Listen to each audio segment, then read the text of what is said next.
Blog Talk Radio.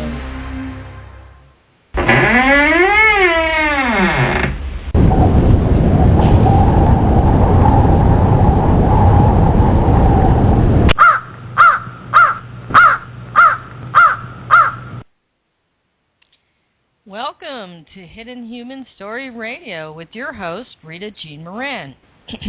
Today is Sunday, November 10th, 2013, and it is high noon. Okay, today's show is going to talk about my latest book called the Cronide Chronicles, and it is out on Amazon and Barnes & Noble, and it is chock full of information about the hidden past. And then at the end of that, we will be talking about Hollywood and the Illuminati and the mass amount of symbolism that is being put forward into the public eye. Now, before I begin, I just want to say I hope you had a great Halloween or Samhain, and you're going to have some great holidays coming up. Okay, let's get started. The Cronide Chronicles. Okay, as I said, the book is out. It is available along with all the rest of my books, and you can find me on Amazon and Barnes & Noble. In my book, I first say thank you to all of the ancient writers, the Greek, the Roman, the Nordic, the Egyptian, and Celtic, for all of the things that they've written to help me in my research. And thank you to all of the authors who wrote other books and websites and videos on mythology in the ancient world, and the blogs and the postings. Now, book and scroll burning was a tool that was used extensively by the priestcraft to destroy knowledge of the past and gain power through lies and violence. And they did this quite often and destroyed many libraries. And once they got rid of the libraries, they went after the priestesses, particularly, who had that knowledge and had the oral traditions, and the priests. And they went after the knowledgeable people and tortured them to death so that they can remove that oral tradition. And I'm not going to pull too many punches. That was from the priests of the Abrahamic religions that did that to us. So as I mentioned in previous shows, and by the way, if you've missed some of my shows, go back and listen to them. This is my 14th show, and every show is worth listening to. There's different information in each show, and if you have the time, especially now we're getting into the colder months and people are pretty much more indoors, go back and listen to what you missed. It's worth it. Okay. As I said in a previous show, the Roman scholar Ovid told us that there were many previous ages before our own. And before this current patriarchy, there was a matriarchy that existed. And it was a god known as Uranus, who was cited as the murderer of the mother and father goddess of that matriarchy. And he was the beginning of, I guess, a new world order back then. And what he did was, as described in Diodorus Siculus' writings, is he gathered many of the Celtic Iberian people, because that's where he came from. He came from Europe on that Atlantean coast. And he put them in a city, and he walled them up, and he created laws and rules for them to follow. And he made them get rid of many of their barbaric ways. Now, it's true that there were a lot of rotten things going on, and a lot of cannibalism and savagery. And in a sense it was good, but in a sense it was bad, because it took, the freedom away from people and put us into this system. But it began with Uranus. Now, Uranus had a wife named Guy, who is also called Titania. But as I get into this research, these men had many children with different consorts, and the women too. Sometimes they would have a main husband or a main wife, but it tended that the women wanted to have babies with the strongest and best in the tribe, and they lived as a tribe. So, it wasn't so much of a struggle to survive. Not like the nuclear family, and now, single mother family. Before we used to have an extended family and then a tribe before that.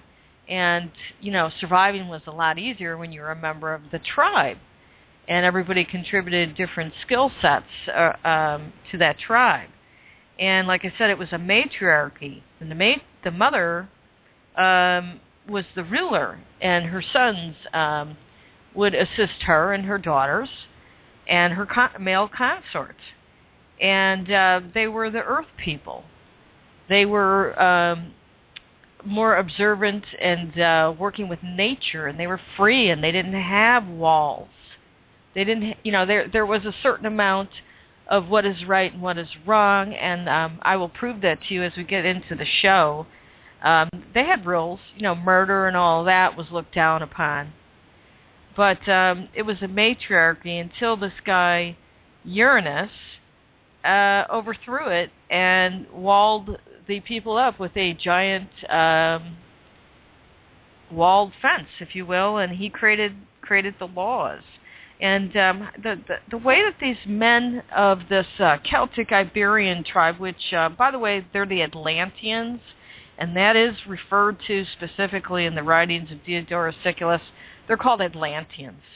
The way that these Atlantean men gained power was through knowledge, intelligence, a very keen observation of the heavenly bodies, not what was going on Earth, but how the planets were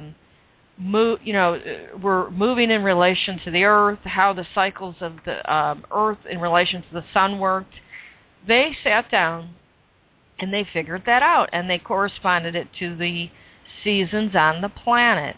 And they presented their knowledge to the tribe, and because of their intelligence and coming up with the right things to do, like, when to plant the crops and how to plant the crops and how to get food and the knowledge of medicine. And a lot of the women were very knowledgeable as well, and especially the women with herbs, how to heal people when they were sick, how to keep the kids from dying. Because of their intelligence, they became the leaders. And that makes sense to a certain degree, but this guy Uranus, he started to, contribute in that way, but then he introduced violence and calculated murder and calculated reproduction into that intelligence and gained the upper hand. So this is where it begins. Now, how many cycles before this happened is up for grabs. As I go through these books, I see many hidden tidbits of knowledge where the matriarchy was first, and before that, people were just wild beasts and barely surviving and trying to, eat each other, steal from each other, and all kind of nonsense. And people began to figure out if they stuck together, they could survive better, and the matriarch was formed. But then this patriarchy came in, and then as I get into the Amazons and the Gorgon women, warriors, after so many years of these patriarchal kings, everybody revolted, and a matriarchy came back in for a while. And that matriarchy was overthrown again by the descendants of this Cronide bloodline, which I'm going to get into, which came from Uranus and Gaia. So I've seen 2 or 3 cycles of this, and it tends to happen as things get so corrupted. Changes come along. Now, I have, like I've said in previous shows, since I was 10 years old, I've been researching, very interested in this. I wanted to be an anthropologist, but things didn't work out, and I became an engineer for a while, and now I'm working in the legal field. I don't want to get too much into that, but I've always done this as my side hobby, and basically, I've done a lot of my own research and traveling on my own money, and I've taken some college-level classes. I do have advanced degrees, but at some point I may go back and get a doctorate and start getting very serious about this. I'm just pretty much done with the roadblocks that have been put up from letting this get out, this knowledge get out, but that's a different subject, so let's continue on. But basically, a lot of my research, started off with observations. And, when I was in school, we were told one thing, and I would look at what we were being told, and I would compare cultures and see so many similarities. And I would be thinking to myself, something is just not right with what they're teaching us. So that was comparative mythology, comparative anthropology was the beginning of my research. And as time went on, I would always try and learn something. I see a book, I'd get it, go to a museum, check it out, ancient site, see an old documentary, and read about all the mythologies. So I pretty much have been trying to teach myself. And as I said in previous shows, I was writing the Library Kids books, which is a series for children about mythology and ancient cultures and adventure along the way. And I really started to get into the research quite a bit more because of that. And I began to come to get, with an idea of what really was going on in the past, and that's when I came out with my mythological unification theory, which pretty much states that all of the mythologies are talking about the same family. They just give them different names, and there's little nuances in each, mythology as you go around the world. Now, no one has come up with that theory. I am the first, and I pretty much try and outline the comparison of what God is what God, and how they are similar. But then I started to get into these ancient books from the Loeb Library. And the Loeb Library, excuse me,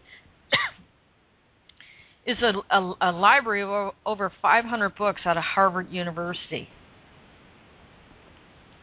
And it was sponsored by a German-American banker philanthropist named Mr. Loeb. And he was alive from 1867 to 1933. He financed the Loeb Library Project.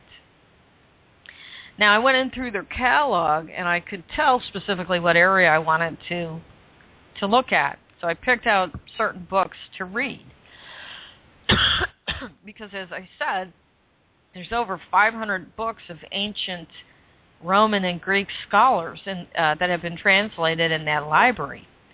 And I've also gone in and looked at, other books written by other people, as simply, Homer's Iliad, Odyssey, and Hesiod's Theogony, and the Nordic Snorri Sturluson's Poetic Edda, and Hemskringla, or the Kings of Norway, is quite a bit. Plus the Mayan Popol Vuh, and some of the Hindu, books, the Vedas I've been looking into, and the Mahabharata and the Ramayana, and a lot of the esoteric Gnostic, libraries, the Nag Hammadi library, and Dead Sea Scrolls, Pseudepigrapha.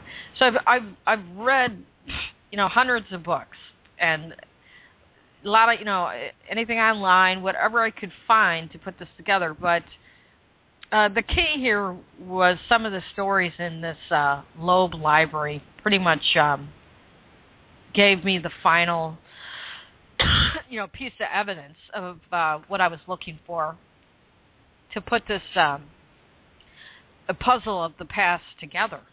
And now, as I continue my research, every day I find more and more that it makes, it adds to another piece of evidence for my theory, my mythological unification theory, and the tale of the Chronides, or the Cronide Chronicles.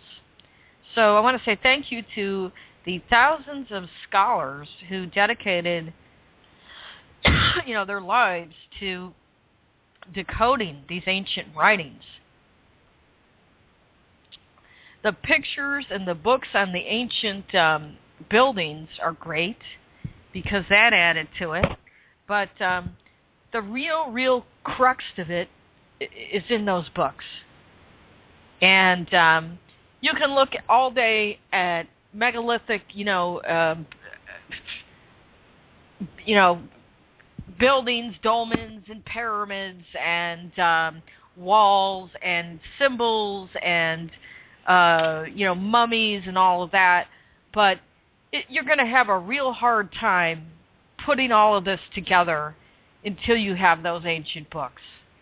And this priestcraft that's been running the show with these elites, they knew darn well what was in those books. And they know darn well what the past is. And they deliberately burnt those books and murdered the knowledgeable people off to specifically hide this and have control and wealth and get away with their crimes. And that is over. This, with the beauty of the internet, and I don't know how long it's going to take for this information that I'm giving you guys to permeate, but the day is over now for that priestcraft. So let's go on. But thank you to those people that gave us that time to put that together. And I want to say thank you to those in the spirit world, because they want their story told, and they don't want responsibility or to be blamed for some of the evils that are going on this planet, because that wasn't what they intended. So let's go on now. The story that has never been told, and that is the story of the Cronide bloodline, and the story of the ancient Celtic Iberian people who became your gods and goddesses. And the story of your god Jehovah, who is Job, Jupiter, Sabazius, Zeus, Odin, on and on and on. Okay, so basically, this group of people were, as I said, were struggling to survive. And there was a lot of savagery, and they had to, try different things to survive and learn how to eat the right foods. In a lot of the ancient writings, they describe the diet as consisting of many of the fruits that grew on trees. Now, these people were in the Mediterranean area and northern Africa and all along the Atlantic coastline of Europe and into the Middle East. And they would pretty much eat what was growing there all year, and meat. Animals. And unfortunately, there were a lot of savages that would eat people. They were cannibals. And they had to deal with that. And so basically, a lot of the women would figure out that by watching what the animals ate, what they could eat. And they would figure out how to harvest grains and make it into bread. Now, that is why Demeter gets the, the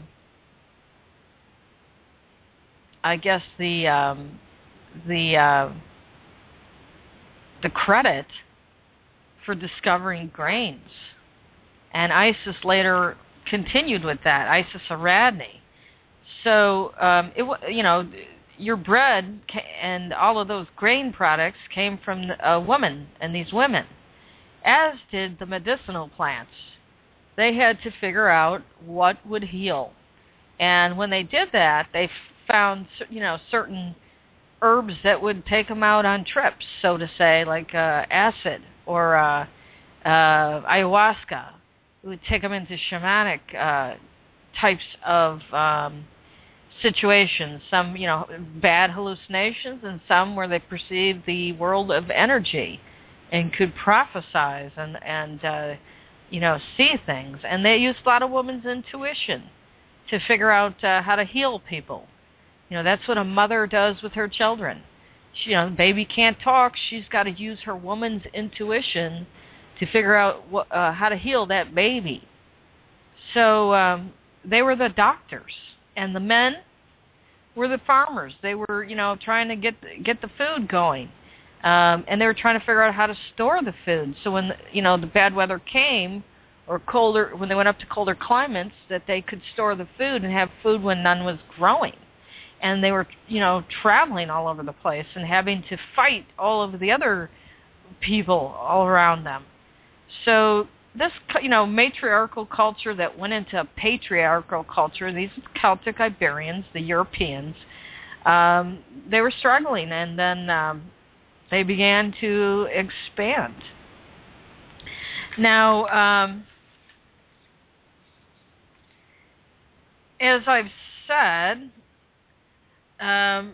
these ancient people became the gods and goddesses, and they were referred to as Chronides and Atlanteans. Now,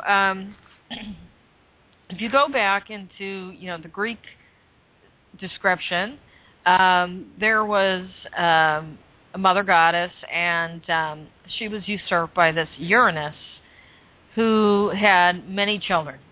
And in some of the writings, he's said to have 18 titans with this Titea or Gaia. They give them multiple names. That's one of the other issues, too, that makes it confusing. There's just so many different names, but you have to follow, what these people did, and the son that was murdered, and all of the similarities, the comparative mythology, to put it all together. And these titans, out of them, you had two main ones, Iapetus and Kronos, and another one called Hyperion. And Hyperion is sometimes referred to as Helios, but Helios was also his son. He had a son and a daughter with another Titaness, and it was Helios and Selene. But this Hyperion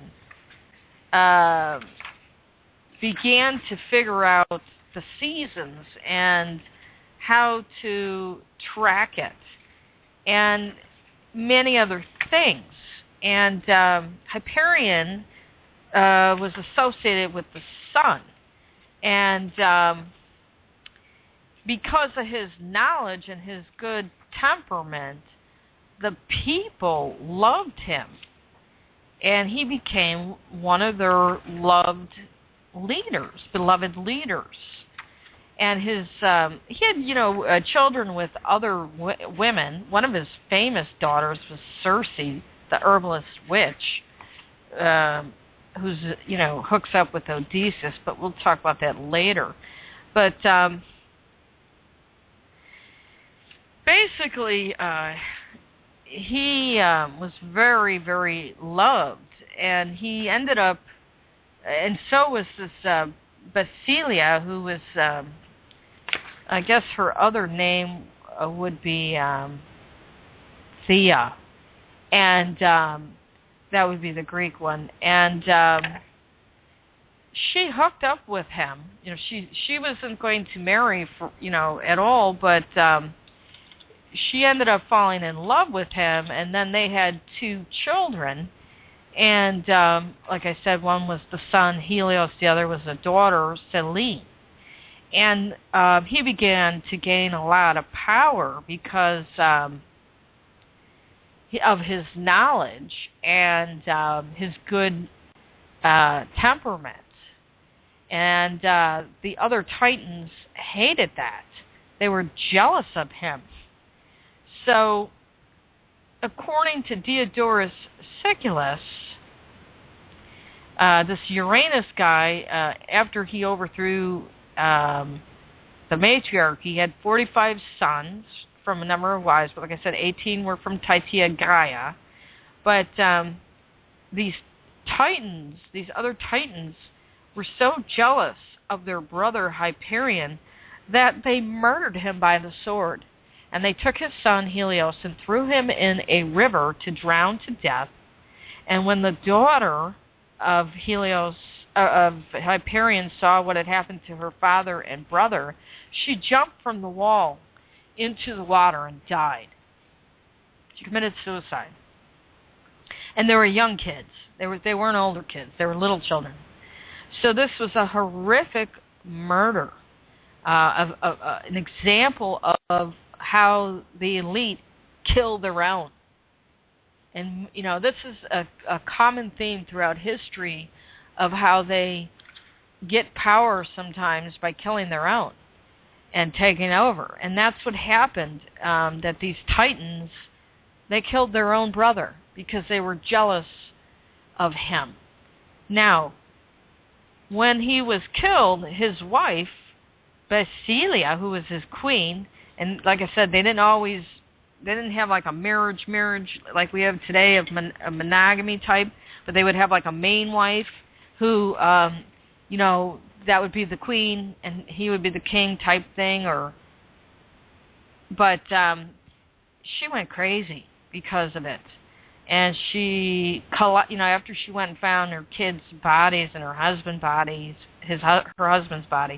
she collapsed and had a hallucination. And the hallucination was her son, Helios, telling her, please don't be upset. I'm sorry this happened. But as a comfort, I want you to know that we will be immortal, my sister and I. I will be Helios associated with the sun, and my sister will be Selene associated with the moon. And we will be remembered forever because we will be immortal. So please continue to live your life. And she was told the people what she had seen. And basically she went and grabbed her children's toys to make noise, and a storm came in with lots of thunder and lightning, and it was a horrific storm. And when that storm came in right after this murder, she left the village and left her Celtic, Iberian, Atlanteans, and traveled the world, you know, and just wandered. And a certain number of people went with her because they were so disgusted by what the other Titans had done. And her son, by the way, too, had told her that the Titans would meet their, they would get their punishment down the road. Now, she was the daughter of Rhea, the other mother goddess, who was the wife of Cronus. So Basilia Thea, was a mother goddess who just had a group of followers that followed with her and played, these rattles and drums as she went into depression and, just left. She was also associated with lions and panthers. But they called her the Great Mother, and they honored her because of what had happened and how good they were as people when, she and her husband and children were alive. And basically she went over towards Phrygia, Turkey, in that area. And altars were erected to her, and the cymbals and kettle drums were associated with her. But because of this, I think some of these titans were kicked out. And some of the main ones were Iapetus and Kronos, who got the majority of the kingdom of what that area had. And the Atlas Mountains are named after the son of Iapetus, who's Atlas, and that was more in Libya and North Africa. And Kronos kind of had to go over by the Middle East, Turkey, and eventually ended up in Crete. But he had to start all over because I think he was kicked out because of it. And Rhea, his wife, had gone with him. Now, there's a story about Rhea. Rhea, who was this Titaness, went off and married a guy named Ammon, who was by Egypt. And she thought she'd be a great queen. But her husband cheated on her and had a affair with a maiden. And from that, he sired the first Dionysus. Now, there were 3 Dionysuses. The first one was an Indian. Shock. Okay, so here's the meeting of this Celtic Iberian people with the Indians of today. And those people in India are said to be, in ancient writings, if I pronounce this right, autocrons, meaning they came from that. They have always been in that area. They didn't travel. That was their land, just as Europe is and was the land of these, and parts of Africa, northern Africa, was the initial land origination of these Celtic Iberian people. Okay. Now, this first Dionysus, when he was born, so I don't know, and I don't even know if this Ammon was Indian. He may have been another Celtic Iberian who had an affair with an Indian woman, and or maiden. And this Dionysus child was very smart, and he was reared in secret to keep him away from Rhea, because these women who wanted to be powerful queens would find ways to kill off these bastard children, because they didn't want them to compete with their children. So they had to raise him in hiding. So when she found out, what was going on, and that she couldn't get the kid under her control, because she may not have wanted to kill him, but she wanted to be the stepmother and that he would listen to her, she left Ammon. She said, "Goodbye, I'm not gonna be here with you while you're having all these bastard kids. I'm done with you." And she left him and went back to her people and married Kronos. And then they had the children Zeus and Demeter and Poseidon and Hera and Hestia. And Hades is not I don't believe there was a third son. Hades is Zeus, and that was a name they came up with because of the story of Zagreus, which I'll get into a little later.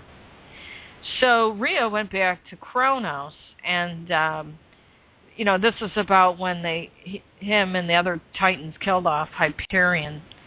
So Kronos became powerful, and so did Iapetus, and they all had sons with their wives. And Kronos was pretty much, like I said, he was kicked out towards the Middle East, and he had to start all over. And he did go to war with Ammon because of Rhea, and he was winning and won for quite a while and took over the territory of Ammon. When the first Dionysus grew up and saw what had happened to his father, he vowed revenge and gathered an army and went back after Kronos and defeated him. Now, this first Indian Dionysus did not have the same temperament of viciousness that some of these, Chronides did. And instead of killing him, he said, we will, make truce, and I will be your son by adoption. And you will be my parents, and we will live in peace. And that's what they did. And because of that, Rhea adopted him as her son and loved him as her son. And Kronos, they say, maybe didn't really, fully commit to it, but they lived in peace. And Aemon had some of his, territory back, and the Chronides had their kingdom. And they ended up in Crete eventually. And then they had given birth to Zeus. And, as I said, the other Olympians, the other children of Cronus and Rhea. And there was peace for a while. So that is your golden age of Saturn, honey, that you hear about. Okay, that is the golden age of Saturn. Because Kronos and the first Dionysus and Aemon quit fighting. Everybody quit fighting, and they got along. And they learned, they were working on farming techniques and increasing their food and animals, using them to help them in agriculture. It was the beginning of a peaceful period. So that is your golden, because Cronus is Saturn, that is your golden age of Saturn. Now, that is the ancient Greek writings. Let's take it on over to Sumeria. Now, Sumeria is ancient Mesopotamia. And I've already told you that Kronos ended up over there. He is Enlil, the god known as the Sumerian Enlil. And there are writings per a Dr. Samuel Noah Kramer that I prefer to use, and Stephanie Daly, that describe what was going on. And I really am so sick and tired of this Zacharias Sitchin nonsense, but I'm not even going to get into that. If you want to understand what was going on in ancient Sumer, go get yourself the translation of the Sumerian tablets by Dr. Samuel Noah Kramer. Okay? Now, going into some of his books, he has pointed out that the Anunnaki were black-headed people. They were black people. There are so many people that claim to be alternative researchers telling you that the Anunnaki were, 9-foot-tall, red-haired giants. Wrong. They were black people. The gods and goddesses were the Cronide bloodline and other members of the Atlantean race, and they were Caucasoids. They were over in that area, and at that time, Cronus had his son Zeus, who is also Enki. Zeus is Enki, Cronus is Enlil, Uranus is Anu. Okay. The Chronides had to create the farms over there. And Cronus was the inventor of the pickaxe. And his son Zeus, Enki, was also an inventor and was hooking up the bulls and oxes to plow the fields and do irrigation.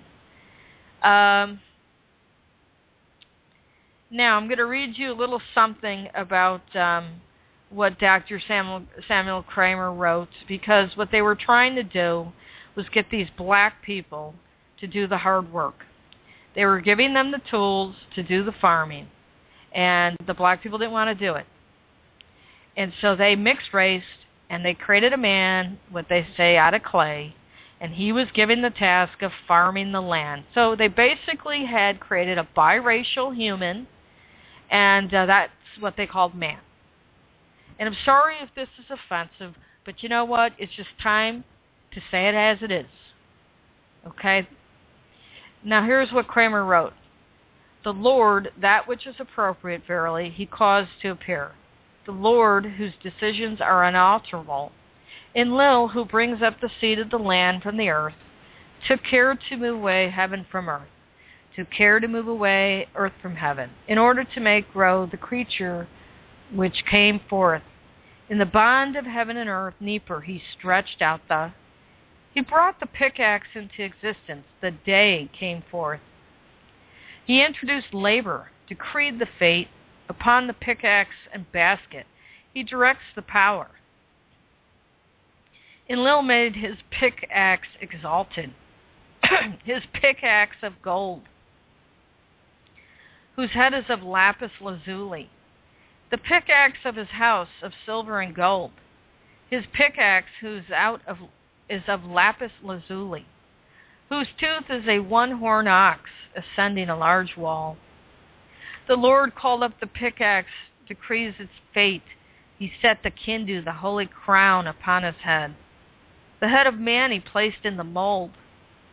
Before Enlil he covers his land. Upon his black-headed people he looked steadfastly. The Anunnaki who stood about him.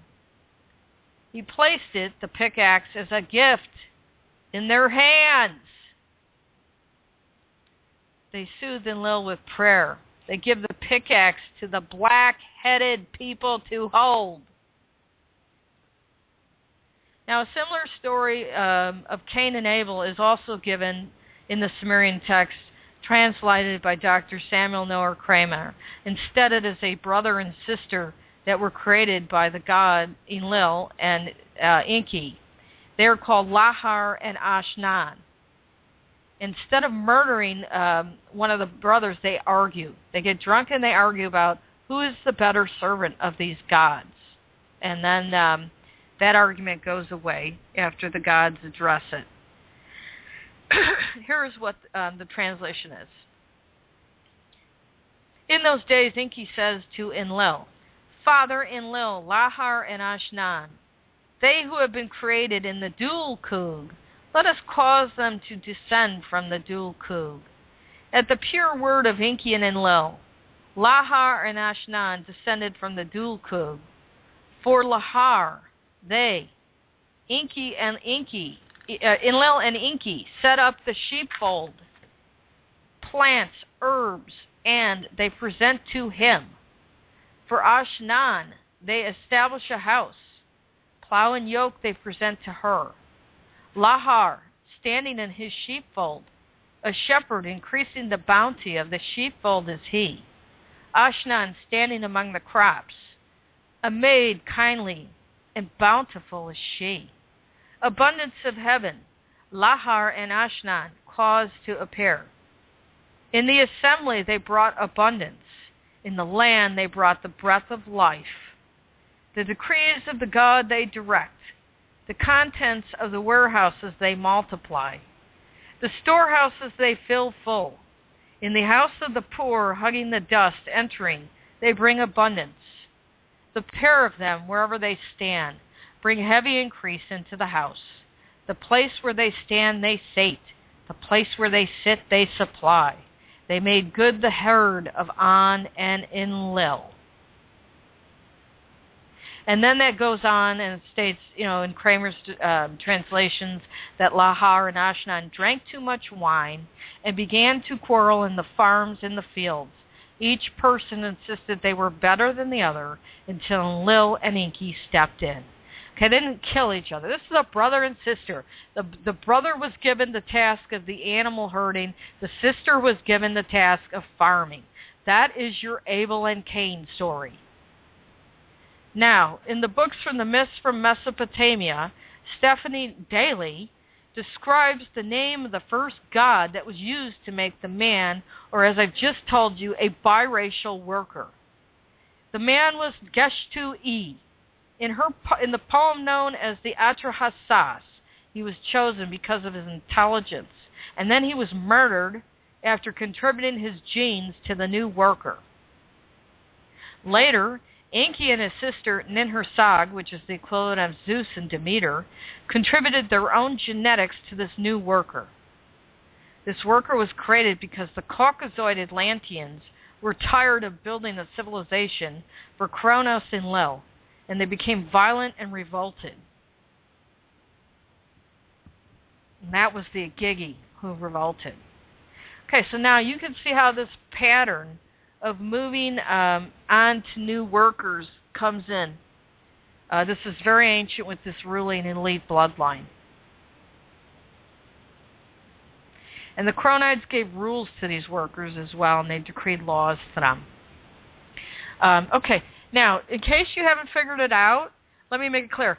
This ancient bloodline is your elite bloodline of today. These are the same people that come from this bloodline. Okay? And the rest of you are slaves on the slave plantation, unfortunately. Okay, now, I don't want to rip on them too much because what they did was they brought in some good things. Okay, as I've told you, people were eating each other. They didn't know how to farm. They didn't understand the seasons. They didn't understand science and math and medicine. These people brought it to them. They couldn't farm enough, to supply everything for everybody. So they were teaching them how to do it. It doesn't say anything about whips or chains or that they had to, beat these people up to do it. It appears to me that people were very eager to learn all of this and create food and live their life. It is unfortunate that the descendants of these people, if you want to call them that, whatever it is, have perverse things to such a disgusting degree that they have, besmirched the reputation of these ancient people. They weren't perfect, and they, did some things that weren't right, but they had to pay for it, and they had to create, civilization and try and make things better for everybody. Unfortunately, the selfish, rotten, wicked people who are, causing the problems today aren't following what, all this was meant to do. Okay, now, these ancient Sumerian stories come from a library of Ashurbanipal. And that library had over 30,000 clay tablets.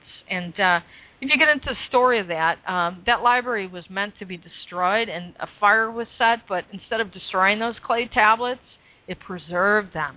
And in the 1800s, some British guys went over and got them, retrieved them, and brought them over to the museum in England. But we only have a small amount of translations of these tablets. Now imagine what else is in those tablets. So, and who gets to translate it? And also, from that Loeb library, in the book, the Manetho book. Now, Manetho was an Egyptian, but you can tell that there is some kind of censorship. And actually, they admit that they do censor some of the material in that Loeb library, especially when it came to homosexuality. They took some of that out. But there's this discussion in Manetho of the origin of the Jews, and I'm going to try and get that exactly, but Manetho was saying that they came from the Argive dynasty, which came from Perseus and Heracles. And the person who translated that Manetho book put in some statements about Manetho is a liar. We were here before the Argive dynasty. Well, no, I don't think so. And you should have just translated it as the guy said. But unfortunately, actually, fortunately and unfortunately, I guess you can look at it, it was translated at a time that they weren't so worried that the average person could get a hold of this stuff, so they didn't take it out completely. But they took, they made a note to show me and everybody else that they were paying attention to this stuff, to make sure things didn't get too known. And they didn't do, the translation exactly, but they had to put in their little note about how they didn't believe it. So, again, there's some censorship. And as I've said in my previous shows, there's a lot of description in these ancient writings of the global travel, specifically of Zeus and the the third Dionysus. Now, let's get into more of this Cronide Chronicle. There were, as I said, there was a switch back to a matriarchy, and that was the Gorgons and the Amazons. The Gorgons were women, and I am thinking, they probably were white women. They may have had some black women. I'll get into the black Amazons in a minute. The Amazons were up in Scythia, which the Scythians are the ancestors of the Ashkenazi Jew and the Ukrainians and Russians. But those Amazons were white women, and they were fierce warriors, as the Gorgons were fierce warriors. The Gorgons were said to wear snakes in their hair. The Amazons are not described in that manner. The Amazons are described as, and the Gorgons, as cutting off one of their breasts to be a better warrior, and they trained the women from childhood to be fierce warriors. And during a period of the year, they would, after a certain amount of serving in the army, they would mate and have children and give the children to the men to raise. And they defended their villages and expanded their territory. So anybody that says that there weren't Amazons or Gorgon women warriors is a liar. And this, was a switchback to the matriarchy from what it was, previously after it had been taken over by this Uranus Cronide bloodline. These matriarchies, well, first of all, there were two, variations in it. The Libyan Gorgons, and I'm still doing research on these women, hated these Atlanteans. They hated them. And they would raid these Atlantean villages and kill everybody off and take the girls and make them warriors. But they weren't going to have anything to do with these Atlanteans. They just absolutely despised them. And the Amazon actually made pacts and deals with the Atlanteans. And the Atlanteans praised the Amazon queen Myrina. And they gave her honors, and she, in turn, vowed to defend them. Now, Myrina sounds an awful lot like Xena, the warrior princess. And when we get into Hollywood and the Illuminati and their connections to this Cronide bloodline, you'll begin to see how the story of this bloodline is just pretty much recycled over and over in your Hollywood and music industry and corporate logos. But basically what these Atlanteans did was they made a deal with this Myrina and the other Amazon queens to fight the Gorgons. The Gorgons had over 30,000 women and cavalry. They were riding horses, and the Amazons had thousands and thousands as well. So they got these two women warrior tribes to fight each other. This is written about in Diodorus Siculus. And at first it appeared the Amazons had, pretty much slaughtered out the Gorgon women and took many of them as prisoners. And when the Amazon women thought that they had the upper hand and they relaxed their guardship, the Gorgon women basically attacked them and killed off a ton of Amazon women. So the Atlantean people got the two warriors to fight, killed off their majority of the enemies, which were the Gorgons, Gorgons are female warriors that didn't want anything to do with the patriarchy. They didn't want anything to do with the Atlanteans, the Chronides, or any of it. But the Amazons kept mating with these Atlanteans. If an Amazon got captured, they were often made the nanny, or they were taken as a wife. And the Amazons fought just like, what do they have now? Superwoman? Whatever it is, she came from an island. That's the new movie coming out. But they actually did live off an island. The Gorgon women lived off an island, and so did some of these Amazons. They were living on an island, and they were training there and living their life. But the Atlanteans got the Amazons to kill off their Gorgon enemies, and they mated and used these Amazon women warriors to defend them. And when the Atlanteans wanted to go to war, they would use these women warriors to help them. And Perseus is a guy that people didn't like, and he was sent out by a king to go fight a Gorgon named Medusa, because they didn't think that he would win and he'd be killed off. But he ended up, I've seen a couple of versions of the story, he killed the Medusa in her sleep and chopped her head off, and then came back with it. And he made war against these women. And his descendant, Heracles, did the same thing. Perseus is the son of Zeus. And by the way, you have that Percy Jackson from Rick Riordan, who, he's been made into son of Poseidon. No. Perseus is the son of Zeus. And Perseus and Heracles are the ancestors of the Argive dynasty, which, according to Manetho, is the ancestor of the Semites. Now, where did this Argive dynasty came from? It came from Danaus, who came from Belus, who was a king in Egypt that got kicked out because they felt there was a drought that was caused, or problem with the farming caused by him. And he went over into Greece, and he had two sons, Egyptius and Danaus, just like Danaus, the tribe of Dan.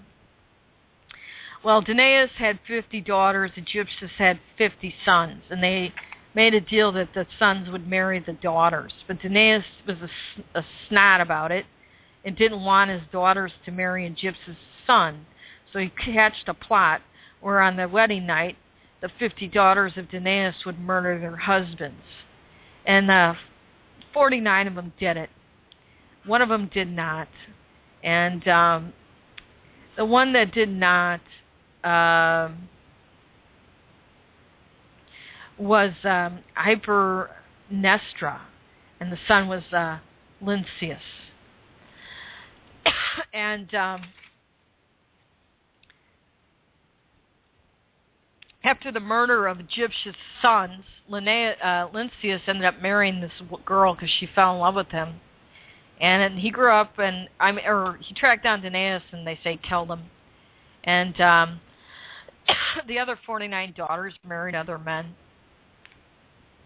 But Lynceus and Hypernestra had a son, Abas. Well, I'm sorry, that may be a daughter. I'm going to have to check that. But they ended up having Achille and Abas had somebody named Acrisius. And Acrisius married Eurydice, and they had a daughter named Danae, who they were going to try and keep a virgin. But she was impregnated by Zeus, and that's where Perseus came from.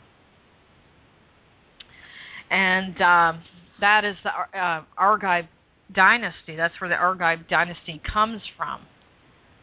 And they're called the Danaes, like the tribe of Dan. So Zeus, which we're going to get into here in a minute, was the king. And Elder Dionysus, by the way, gave him the kingship of the world when he was a child. And that kept the peace. That was the golden age of Saturn. All of that was worked out. And Zeus was unlike his father, Cronus. People hated Cronus, particularly because of what had happened to Hyperion. But Zeus was the opposite. He determined to be a better man. He determined to do what was right for people and be good and just. And the people loved Zeus. They loved him. They called him Father God. And he tried to be fair. He tried to have fair rules, and he tried to teach people to, grow food and quit eating each other and quit being a savage. And the only thing that was the downfall of Zeus was he'd like to make a lot of babies. Okay, we'll put it that way. He really enjoyed procreating and building a royal bloodline by mating with as many women as possible. And a lot of the women didn't mind doing that. And that was okay. And he had one main wife, Hera. She was a stand-by-your-man type woman, and she was jealous of it. She wanted to be the number one queen and wanted him to herself, but it didn't work out that way. They had 6 kids together, and she stuck by him no matter what. And he didn't, leave her, or he didn't kick her out, but he definitely went out and made a lot of babies. And unfortunately, he abducted his daughter, Persephone, one day. Probably didn't know it was her, and they say it was Hades, and mated with her, and created a child, a son named Zagreus, although I've also seen some myths that say they had a daughter, too. This would be your story in Sumeria of Enki and Ninhursag, of the seduction of their daughter, and how Ninhursag leaves Enki and he gets sick over it. But it's the same thing. And in the Greek myth, he impregnates her, Persephone, and they have this son, Zagreus, and Demeter, the mother, finds out and is furious. Now, in the myth, he returns the Persephone to the mother. Or they say Hades does it 6 months out of the year. And they use an imagery of a pomegranate, that she ate 6 seeds of the pomegranate. And I do a video on YouTube of the symbolism of the pomegranate. And it's a very interesting fruit. And you could take a look at that. I'm not going to get into that symbolism right now. But this son, Zagreus, became the second Dionysus. And in my previous shows, basically that child is brutally murdered by the Titans. They come in and murder that kid. And Zeus comes back and finds only the heart left of this child. And he makes a magic potion out of it and drinks it and feels that he can hold the soul of his son and impregnate another woman and put that soul of Zagreus into that child. And he picks out this woman a young maiden named Semele, and his wife Hera talks her into it to mate with Zeus. Interesting. Okay, so she pimps, so to say, this girl to Zeus, or if you will, or I don't know how you want to word that, but he has this young maiden Semele give birth to the third Dionysus, and that is the Dionysus that you see in mythology. Although you see the baby Dionysus, and nobody's ever thought, well, why do we see a baby Dionysus with a cup of wine and a grown Dionysus? Does that make sense? Has anybody ever thought that? Well, it's because that baby Dionysus is Zagreus, and they are giving you the clue with him drinking a wine that's third Dionysus, is the reincarnation of Zagreus. Krishna is also the third Dionysus, and they show you a baby Krishna in Hinduism as well as a young man Krishna. Now, this third Dionysus is just the love of Zeus, and he's to become his heir. And in my other shows, I've told you that Dionysus is Osiris. He was not a black man. Sorry. He was a white guy. He was a Celtic Iberian. They were all Celtic Iberians. Okay, that's another thing, too. I'm really getting tired of that, that people keep trying to hide this past and all of this nonsense. That those days are over. Those days are over. And one way or another, this is coming out. I don't know how many people are going to eventually hear this show, but I'm just done with these lies and the book burnings and the murders and everything else.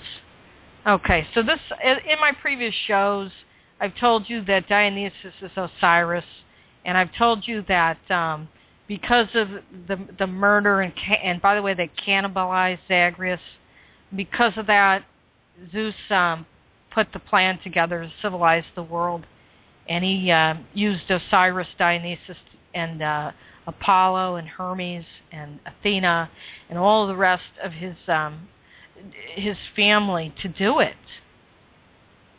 And I've told you in the other shows that they had boats and they traveled and they went to the Americas all over the place, Polynesia, they went all over to India, they went all over the world. And Zeus made as many kids as he could, hoping that his descendants would be good people and would make a better world for everybody, a gentler way of life. Now,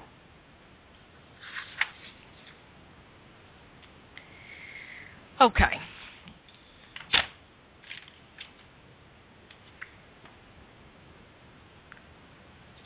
In the previous shows, I told you what had happened to Dionysus after he went with everybody to civilize the world. He had become very loved. Zeus was very loved. Isis Ariadne was very loved. The world was happy. Things were better. And although, not everybody agreed. There's still a lot of people that didn't want those guys to have ultimate power. But Prometheus, Set, Loki, and Trickster, and many of his other names, plotted with other people to kill off Osiris, and they tricked him into getting into a box, which was a coffin, nailed him, and nailed it together when he got in, and threw him in a river where he suffocated to death. And Isis retrieved the body, gave it a proper burial, and Set, Loki, the nutbag, dug it up and chopped it up into different parts, and she had to go recover that and put it back together. And what she did, and also, by the way, the Set tried to rape Isis and her son Horus, and they fought him off. And she kept Egypt going, and she got her priests to honor Osiris and everybody and all the good things that they did. And those were the priests of Osiris and Isis, which also were priests of Zeus. So there you can see the origin of a world order civilization. Now, I've told you that it was a matriarchy, and before that it was just utter savagery. Running around, dying off because they didn't know how to store food. And then, went from that savagery to matriarchy to patriarchy, went back to a matriarchy with these Gorgons and Amazons, and now we're back in a patriarchy, and people are really not happy with that either. Pretty much all of your royal bloodlines come from the loins of Zeus, which would be from Cronus, from Uranus. People didn't like Uranus. They didn't like what he did. Cronus gets the credit because even though he did some rotten stuff, he tried to make up for it and teach farming and everything to everybody. And he made peace with the elder Dionysus and tried to make good. And then Zeus tried to be even better, and then Osiris and all of that. But one other aspect of that family is the city of Heliopolis in Egypt is dedicated to Ra, and I've been doing some research on that. That appears to be Hyperion. He's Ra and associated with Atum. Now, the pharaoh Akhenaten was basically trying to get rid of all of the priests, and he was worshiping the Atum, the sun, which appears to be Hyperion, that murdered Titan. And he was considered a heretic because he let go and forgot of all of the Chronides and Zeus and all of them, and Dionysus. And he was going back to Hyperion. So he was a heretic king. Now, nobody's ever made that connection between Heliopolis, Helios, they keep calling him Helios.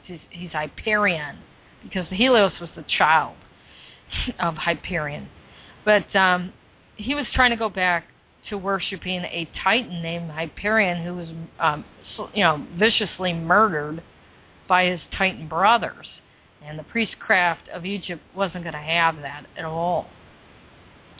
Now, I want to just say one other thing about these Chronides. Not only were they trying to teach agricultural knowledge and science and astronomy and medicine, but they had certain members of their family that were given tasks to go out and kill psychopaths. And not only were people cannibals, but there were some very disgusting psychopaths in those days. If you look at the labors of Heracles, and Heracles was a violent man. He ended up, he killed his kids from the first marriage when he found out he was given these labors to do. He went crazy, and then he repented and said, "I will do all these labors," because they were really tough labors. And in one of them, he had to go and get rid of tame these horses of Diomedes. And Diomedes was a psychopath. He was a guy who trained his horses to eat people. That's disgusting. And so one of these, tasks of Heracles was he had to go kill this psychopath and make these horses quit eating people. And also, unfortunately, though, he had to go get the belt of Hippolyta, who was a daughter of Ares, and so she was an Amazon, so he went after the Amazons. But he also had to get rid of some of these monsters, which were probably giant reptiles of some sort. And then Theseus was another hero who was trying to do some of the same things as Heracles, like killing off some of these psychopaths. He had to go kill like 3 psychopaths. One was a guy who was clubbing people to death if they walked near his area. Another guy would put people on a bed and either cut your legs off if you were too big for that bed, or he'd stretch your body out. And another guy was killing people by putting their arms on 2 trees that were bent over and then releasing it and ripping them off. So Theseus had to go and kill these psychopaths off. But, that was, their divine missions. They had to clean the earth of these clowns. Not even clowns. Just psychopaths. That's what they were. And they were, could have lost their life doing this. It was a tough thing. So they were chosen, to do that. Okay, so now that I've given you a lot of information on the Cronide Chronicles, and by the way, if you'd like more detail, get the book. It's online. Order at Amazon, Barnes & Noble, and all the other books. It's got a lot of information. And they'll tell you who a lot of these gods are in different myths around the world. And by the way, I'm as I get more and more knowledge, some of my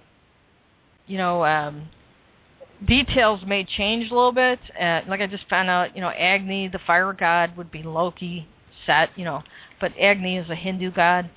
But as I find more and more information, I'm adding to it, or if I see something that just blows away a previous writing, I'll modify. But for the most part, I give you a pretty good chart of what God is what in different cultures in the Cronide Chronicles. So it's good to have.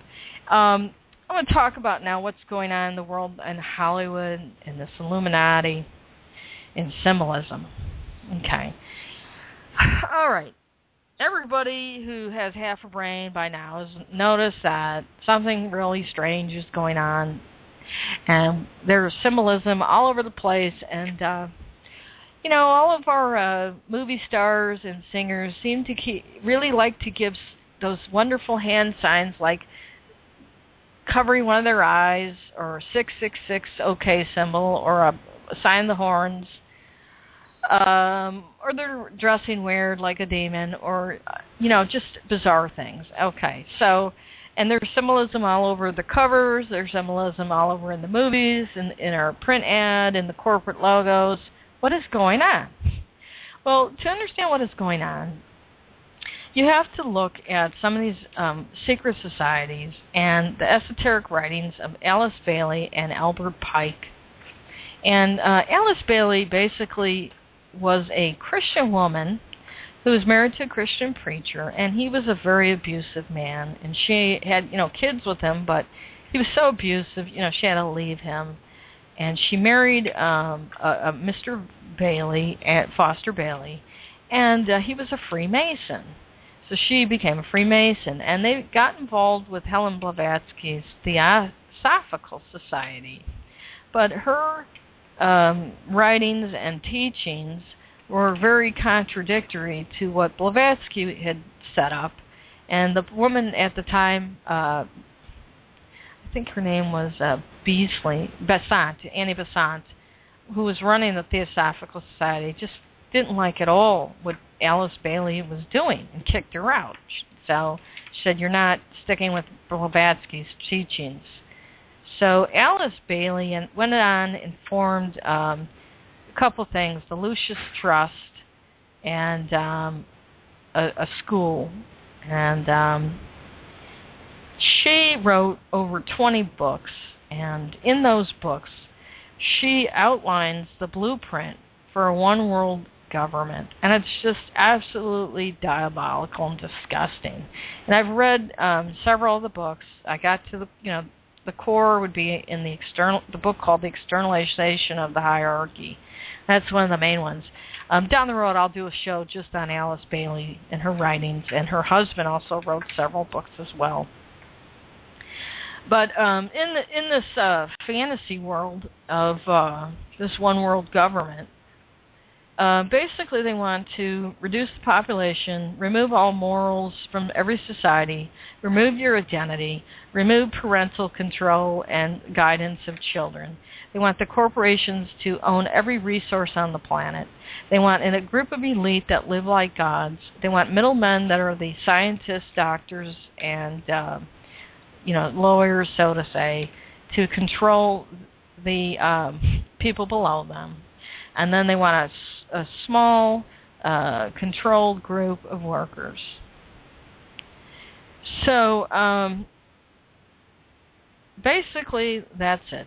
And we are pretty much into this whole thing. And oh, by the way, in Alice Bailey's books, the United Nations is stated to be the one world government headquarters.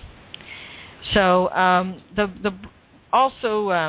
there's some story of Albert Pike and the 3 wars they were going to use. He had a dream and he wrote a letter to Manzini.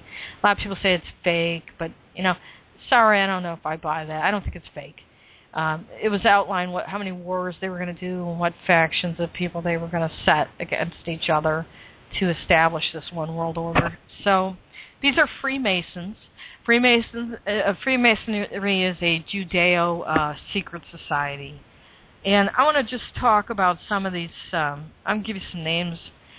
We have a lot of think tanks, and the people that run the world are in these governmental positions, these corporate leaders in these think tanks. If you want to know who's causing the problems, you need to start looking where the money is, where's the power, what corporation's running what think tank is doing what, and what are they trying to do, and and all the double talk that they tell you. So let me run down some of the groups' names of what I've come across. I'm not necessarily saying that all these groups are evil. I'm saying they're worth looking into.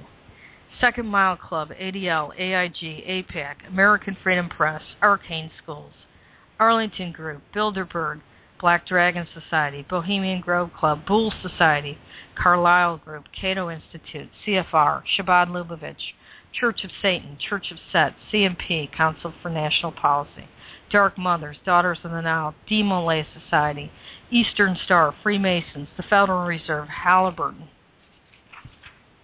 Heritage Foundation, JDL, Jesuits, Job's Daughters, John Birch Society, Knights of Columbus, Lucis Trust, Muslim Brotherhood, NAACP, PNAC, Prince Hall Mason, Radio Werewolves, Shriners, Skull and Bones, SMOM, SPLC, The Family, Theosophic Society, the United Nations, the Washington Institute, Trilateral Commission, Valdez Club, Vatican, Waldorf School. As I said, they're not all evil. I'm not saying they are. I'm saying they're worth looking into. These are your mover and shakers, the corporate owners, the banks, etc., etc. These are the ones that are running the show. These are the ones that are controlling your media. These are the ones that are taking your tax money. These are the ones creating the wars. Not all of these people. I'm saying if you want to find out who's doing it, this would be the place to start looking, as well as your politicians. And there's probably a whole bunch of people I don't even know about behind closed doors. Okay. These groups that I just mentioned, and your Hollywoods and your music industry people and all the corporations that control it, have these Cronide symbols in everything. MTV supposedly has a lot of these symbols. Every movie has these symbols. Every music pop star, whatever you want to call them, they're either giving you a hand sign, or they in their albums or whatever. These symbols are there. So now I want to pull something up here, and I want to talk briefly about some of the main symbols that you're being flashed and what they mean. The Baphomet is a very popular one, and the Baphomet represents the Cronide bloodline. The next one would be the horn sign. That represents the bull or the ox that the Chronides were using to do the farming. As associated, typically a bull or an ox is specifically associated with Zeus and sometimes Osiris as well. A sickle and what do they have with that communist? The sickle and the axe. Those are tools. The sai is a Uranus. I'm sorry, a Cronide symbol, and the all-seeing eye. I've seen it referenced 3 times. One is the Eye of Hera, one is to the Eye of Dionysus, and the other is the Eye of Zeus Odin. It means that this eye can see everything. The evil eye originates from the Eye of Hera because she was always against the illegitimate children of Zeus. And they would come up with something called a Hamza, or other protections against the evil eye, which basically means protections against Hera. 666, it's all in our UPC label. It's rejection of Jesus Christ and the enslavement of the human race, the Antichrist. The pyramids are the calendars built by the Cronide bloodline. You see triangles all over. It's Odinic. Triads, trinities, pyramids. Hexagram, Star of David, 6 sides, 6 sides, 60 degrees, pentagram in the middle. It's a Star Remphan. It's an idol. It meant something, now it's become an idol. Upside down cross, pentagram, rejection of Jesus Christ, death to the white wise women of Europe. Anton LaVey created the Church of Satan. He uses the name Samael. And Lilith in his upside down pentagram with the goat in the middle with Hebrew letters. Basically, Samael is the name that the Gnostics gave to Zeus because they hated Zeus. They felt he was insane, and they didn't like his ways. And that's probably why the Gnostics were hunted down by the Catholic Church. And all of their writings were considered heretical. Church of Set came from Michael Aquino, who was a member of the Church of Satan. So at least he got the name right. Set, Loki. Prometheus is the destroyer. There was a writing in the Poetic Edda that at one point Loki came into dinner of the Chronides and accused everybody of being, evil and a hypocrite. He was kicked out, and shortly after that, they went to Ragnarok and killed many of each side. The clown, the jester, the devil is Prometheus, Set, Loki, Agni, Trickster, all of his names. There is a hand sign. It is on the Devil Tarot card. It is the Cronide blessing. And you will see rap stars give this at times as well. Because at one point, the Hyksos, who are the ancestors of the Semite, were worshipping Set. Okay, the snake is Zeus. You see a snake on a cross used to heal. The snake on a cross was also a reference to Jesus Christ. The caduceus was the double snake. It was the symbol of Hermes. Hermes was a doctor. The single snake on a stick is Asclepius, who was the son of Apollo, who was also a doctor. Tree of Life, Kabbalah. It's a shamanistic tree in a genealogical chart. There are trees of life in every mythology. There are 10 spheres in the Kabbalah. There are 9 worlds in the Odinic tree of Yggdrasil. They are shamanic references and they are genealogical references. You see a heart? The heart is the heart of Zagreus. I just told you about what happened to Zagreus. He was reincarnated as Osiris and created the pharaonic bloodline. In my opinion, Jesus Christ is a member of that pharaonic bloodline. You often see Jesus Christ with a picture of a flaming heart with a wire around it, pointing to that heart, and giving you a 3-fingered blessing, which is a form of a triad claw. That's a little different. The 2-finger blessing is the thumb and the next 2 fingers, and that's similar to like a bird's claws. That's a blessing from Christ and Zeus. You'll see Zeus doing the same thing. A triad claw is a bold sign type thing where they don't put the 2 fingers down, but they spread out the other singles, so it almost looks like a W or a double V. But if you put down those 2 fingers, it'll become a sign of the horns. You will see many of the Marrano Jews in their paintings giving you a triad claw. Even Adolf Hitler gives you a triad claw in his painting. There's a claw of the phoenix or the eagle or the bird of Zeus. Okay, the owl is associated with Athena. She is a goddess of war, as Ares is the god of war. Phoenix is Zeus. Zeus is Odin. After Ragnarok, when Odin died, he was cremated with his things and his bloodline went on. The color orange and Saturn are associated with Kronos and his bloodline. The golden age of Saturn was when they were peaceful with the elder Dionysus, and they were given their kingdom. And Zeus became the king of the world. Purple is associated with the purple robes of Dionysus, and the Phoenicians often, wore purple. And black is the black robe of Zeus. He is the original man in black.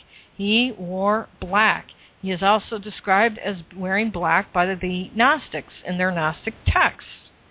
Now, many of the Greek men still wear black as a custom. The winged disc is Zeus and his bloodline. The fleur-de-lis is also a bloodline of Zeus. It could be a symbol of a bee. It could be a symbol of a lily. I tend to agree more with the lily. Code of silence is when they put the finger up to the mouth, like saying shh. It means keep quiet while revenge is planned. I have pictures on my blog of ancient statues of Horus next to the statues of Isis giving the code of silence. Code of silence is be quiet while revenge is planned. We are going to kill Zeus. Not Zeus, but Set. Set, Loki, Trickster, and Prometheus for killing Dionysus, Osiris. The lightning bolt is the weapon of Zeus, and it was used to punish the wicked. Now, many, many more symbols are used. I've just touched on some of the main ones that you see. They're in, lightning bolts on Lady Gaga's face, lightning bolts on David Bowie's face, lightning bolts on, Gene Simmons from Kiss. Okay, they even do a song, it's the God of Thunder. I mean, it's just that obvious, okay? Jupiter, Sabazius, Zeus, Jove, Jehovah. Okay, now,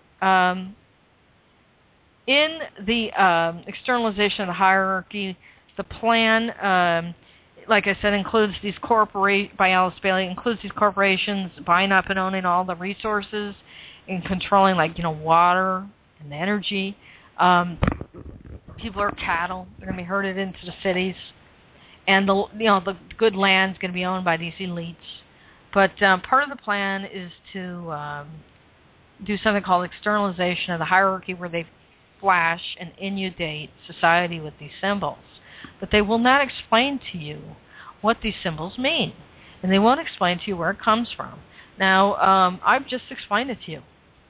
You know, it's the Cronide, the golden age of Saturn. That's, the beginning of the Cronide dynasty.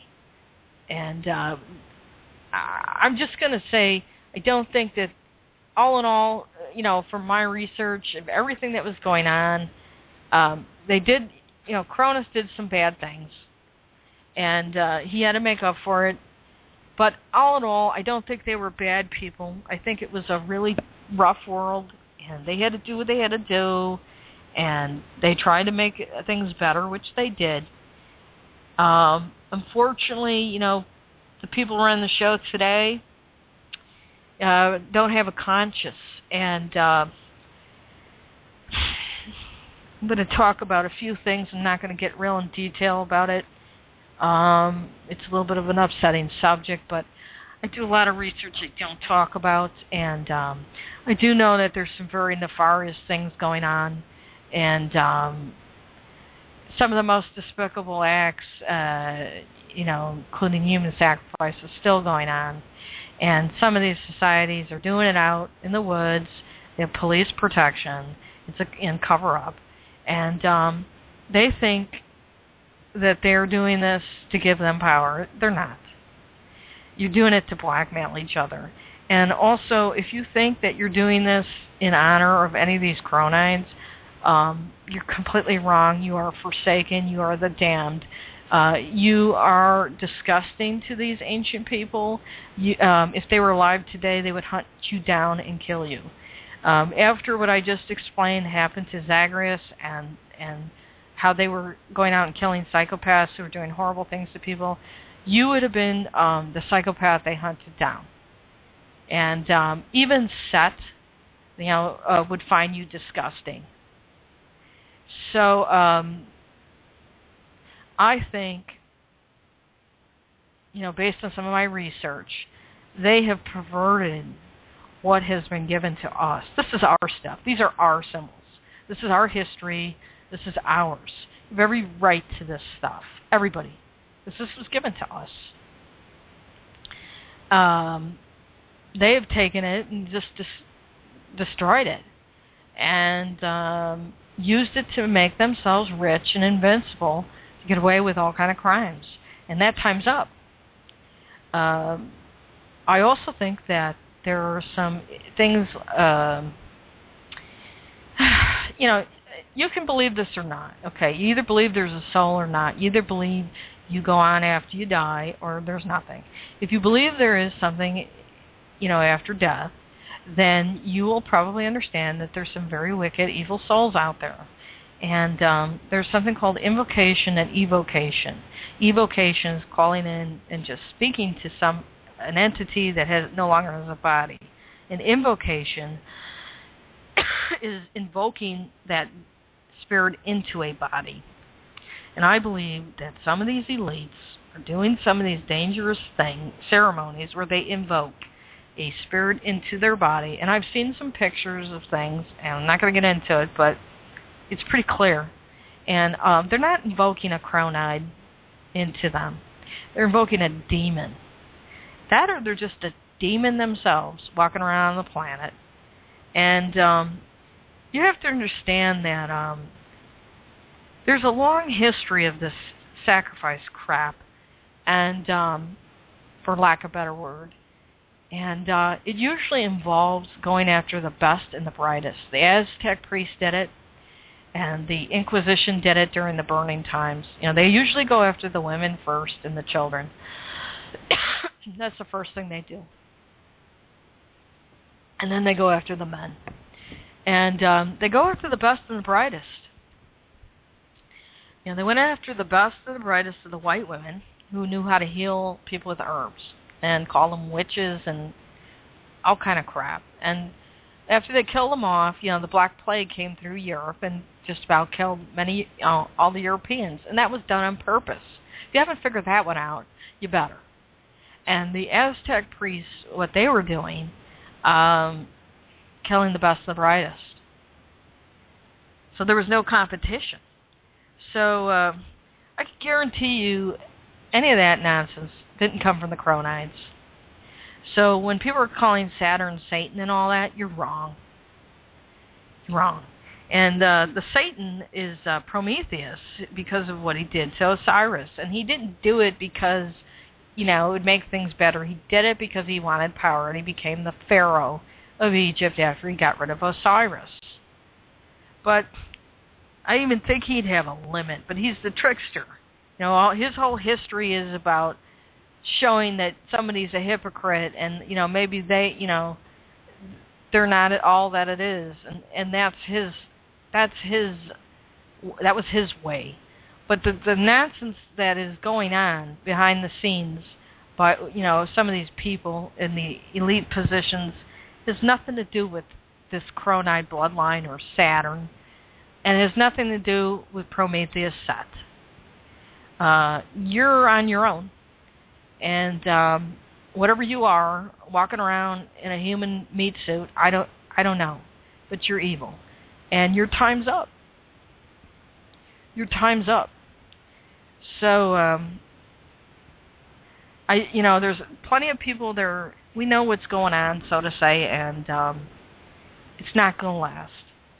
So that's all I'm going to say on that. And when I see people like Jay-Z wearing the Do As Thou Wilt shirt, and I know specifically what that comes from Aleister Crowley, and what Aleister Crowley wrote in his Book of the Law, and that was from channeling a demon named Awas, and that includes human sacrifice of a white boy.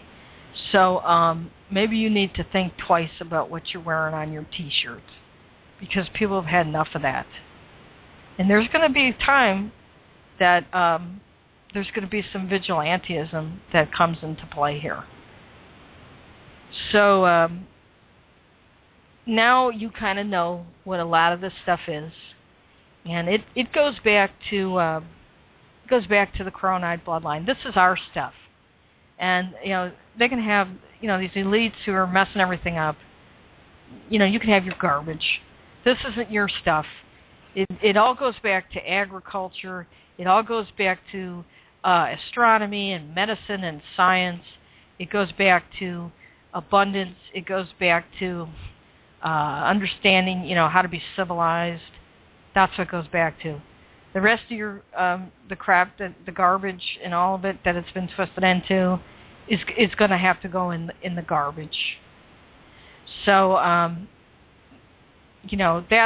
that's the explanation of what is going on with these symbols in your music industry and your Hollywood and your corporate logos and your advertisement. It goes back to the externalization of the hierarchy, the one world order, inundating the public with it, but not really explaining to you where it came from, who it is. The hierarchy was the Cronide bloodline. And that bloodline flows through many Europeans, many of you. And the Irish came from the pharaohs of Egypt, and Germans did. And the Italians came from Aphrodite and Aeneas, who came from Zeus. We all are those children of this bloodline, many of us. And this is our heritage, this is our past, and even the matriarchy that came before it, all of it, the everything, Amazon, all of it. And these people that are making money off of it and recycling it over and over, and giving you the one-eye winky wink, the one-eyed Jack and all that, they're making money off of something that belongs to us. It's ancient, it was given to us, it's ours. We need to take it back.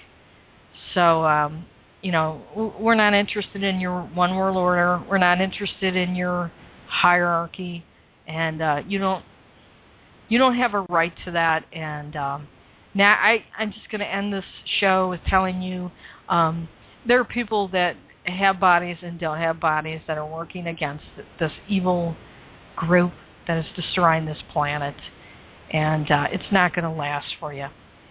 So until the next time we meet, take care. I hope you've enjoyed this show and you've learned a lot. Go back and listen to the other shows you've missed. Thanks.